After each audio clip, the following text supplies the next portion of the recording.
বান্দরবনে আলীকদমে আবারও ভয়াবহ রূপ নিয়েছে মাতামুহুরী নদী ও চৈক্ষং খালের ভাঙন। নদী তীরে কোটি টাকা ব্যয়ে জিওব্যাগ ফেলা হলেও থামানো যাচ্ছে না ভাঙন। ফলে ভিটেমাটি হারানোর আতঙ্কে দিন কাটাচ্ছেন শতাধিক পরিবার।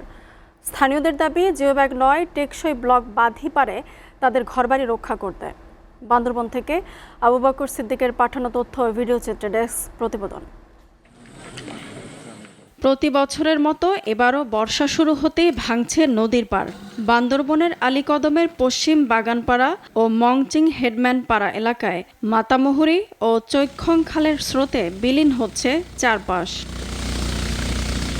এরই মধ্যে হুমকির মুখে পড়েছে নদী পাড়ের বসতবাড়ি, গ্রামীণ সড়ক ও ফসলি জমি। নদী রক্ষায় ৩০০ মিটার এলাকায় বালু ভর্তি জিওব্যাগ ফেলা হলেও মিলছে না সুফল।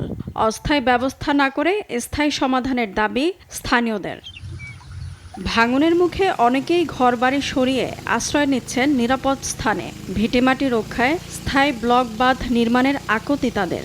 পাহাড়ের পাশে পাদদেশে যে বাড়িগুলো ছিল সবগুলো অলরেডি কয়েকটা চলে গেছে পানিতে, আর কয়েকটি আছে। তো এইভাবে যদি চলতে থাকে একদিন এই সাবের মিয়া পাড়া বিলীন হয়ে যাবে। নদীর সাইডের ব্লকটা পড়ে যাইতেছে, পানিতে নিয়ে যাইতেছে, আমাদের ছেলে মেয়ে স্কুলে যাইতে পারতেছে না। ঘুম যাইতে ডর লাগে, নদীর পাশে বেশি ভাঙি গিয়ে ওনারা যদি সহযোগিতা করেন আর বলক দিতে পারেন। পানি উন্নয়ন বোর্ড জানায় এরই মধ্যে জিওব্যাগ প্রকল্পে প্রায় ১,৪০,০০,০০০ টাকা ব্যয় করা হয়েছে। স্থায়ী ব্লক বাঁধের জন্য বরাদ্দ চাওয়া হয়েছে বলেও জানান কর্তৃপক্ষ। এই ভাঙনগুলো স্থায়ীভাবে প্রতিরোধ করার জন্য আমরা পুরো বান্দরবন জেলাকে নিয়ে আমরা একটি প্রকল্প প্রস্তাবনা তৈরি করছি, যেখানে আপনার সাঙ্গু নদীতে এবং মাতামুহুরী নদীতে যে ভাঙনগুলো আছে সেগুলো ব্লক দ্বারা প্রোটেকশন করা হবে। এছাড়া সাঙ্গু এবং মাতামুহুরী নদীকে ড্রেজিংয়ের আওতায় এনে এগুলোর নাব্যতা পূর্বের অবস্থায় ফিরিয়ে আনা হবে। এই ধরনের প্রকল্প প্রস্তাবনা আমরা তৈরি করছি।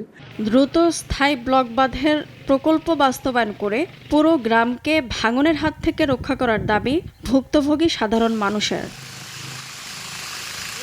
SATV news desk.